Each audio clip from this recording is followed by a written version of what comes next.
Hello and welcome to the Fossil Huntress podcast. I hope you guys are all doing well.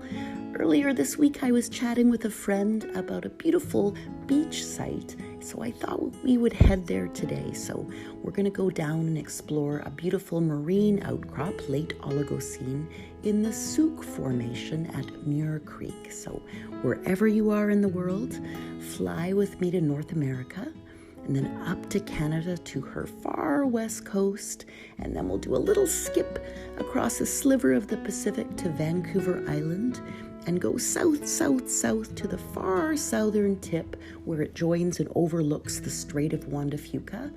And we're going to head to the town of Sooke and then a little bit out to the outcrops at Muir Creek. The Sooke Formation outcrops at several coastal localities along the southwest coast of Vancouver Island. So the one we're visiting today is the most well-known, and it's just to the west of Muir Creek where it flows into the Strait of Juan de Fuca. So the formation has wonderful marine fossils. They're relatively recent.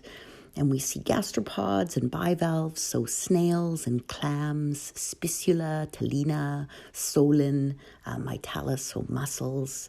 We see little barnacle plates, balanus, some rare coral and echinoid sand dollars, some lovely mammal finds, and some fossil birds. So this site really has it all. And we've known about this particular site and the outcrops since the 1890s. So I didn't learn about them for many years later, 100 years later, when I went there on a field trip with the Vancouver Paleontological Society. And I believe we were hosted by the Victoria group, the Victoria Paleo Society. So it's a wonderful place to explore. And we see fossil assemblages here that we recognize. So the species you see here, you still see living in the Strait of Juan de Fuca today. So it's relatively recent and they're very recognizable. And we see a lovely intertidal and near-shore community embedded in these rocks. So the subtidal moon snails and surf clams and all of the folks that you might expect living close to the water and in the Strait of Juan de Fuca today. As we walk along this beach exposure, we see abundant fossils, both in the cliffs and in the boulders on the beach. And locals discourage, as in most sites, collecting from the cliffs because they're dangerous and it's a way to do a lot of erosion in a short time. So we stick to the general beach area, and we've checked, and we're here at low tide wearing rubber boots. You don't need a lot of fancy equipment to collect here. It's really friable sandstone, so it breaks apart easily. So we're looking for the yellow, brown, and creamy sandstones that we see exposed below the high tide level on the beach. Some folks have probably come before you and collected a little bit, and the tide has come in to wash through the materials. So often we let the tide do the heavy lifting, and then you can just pick up the specimens.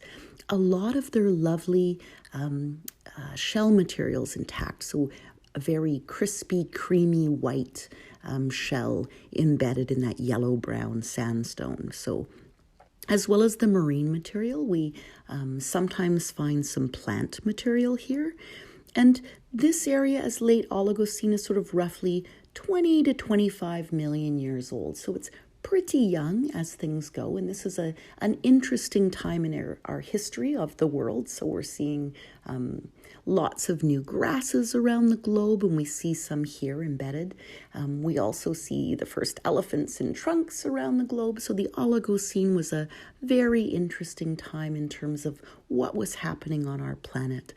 And it's nice to be able to sort of capture a little snippet of what would have been a marine community living close to shore 20 to 25 million years ago. Back in 2015, a family was out strolling along the exposures here of the Sooke Formation, and they were looking for fossil molluscs, so little shells and gastropods, but they stumbled across some bones of a winged, propelled, flightless diving bird. So this would have been a little fellow who was about the size of a duck and looked much like a penguin in terms of body style and plan. And lucky for them, so they didn't know it was a bird bone at the time, but they took the find to the Royal BC Museum, and it made its way into the hands of Gary Kaiser. I haven't seen Gary in a long, long time, and if you're listening, hello you. So Gary had worked as a biologist for Environment Canada and the Nature Conservatory of Canada, and then after retirement, he turned his eye from extant living birds to their fossil lineage, and found a rekindled passion in birds, but birds embedded in stone. And so he is now a research associate with the Royal BC Museum in Victoria and a published author, and continues to do research on birds and their paleontological past. So Gary identified the well-preserved corticoid. So the corticoid is a little bone in the shoulder of a bird, and it's the part that flexes up and down when the bird moves his wing up and down. So a rather good find, because it's diagnostic and we can tell how the bird lived and made a living. So this would have been a bird that would have lived in a similar style to a penguin, about the size of a duck, but made his living as a diving bird. So once Gary had a chance to prep those bones out a little bit further, he realized what he was holding in his hand was a coracoid bone in a first example from Canada of a Plotopteridae, so an extinct family that lived in the Pacific Northwest from the late Eocene to the early Miocene. And Gary's a good guy, so in honor of our First Nations communities, and particularly those who settled the Sooke area, Gary named the new genus and species Stemec suntocum. So this is a very special find. Avian fossils from the Sooke Formation are rare, but they're found. And we're especially lucky that the bird bones were fossilized at all. Usually they're eaten up by scavengers before they ever get the right conditions to fossilize. And then a family recognized them for what they are, that they were fossil bone, and then further took them to the RBCM. So we're doubly lucky that all of those events happened and that it was a coracoid bone, so that wee bone from the shoulder that tells us how this bird moved and lived. So we know he's a water bird, and I picture him waddling a bit like a duck, flapping his wings up and down, getting ready to hop to the edge of the ocean and dive into those waters, and likely expertly porpoising, so jumping out of the sea and zigzagging through the ocean to avoid predators. So he probably did some, if not all, of those things, and we can picture how he lived 20 to 25 million years ago.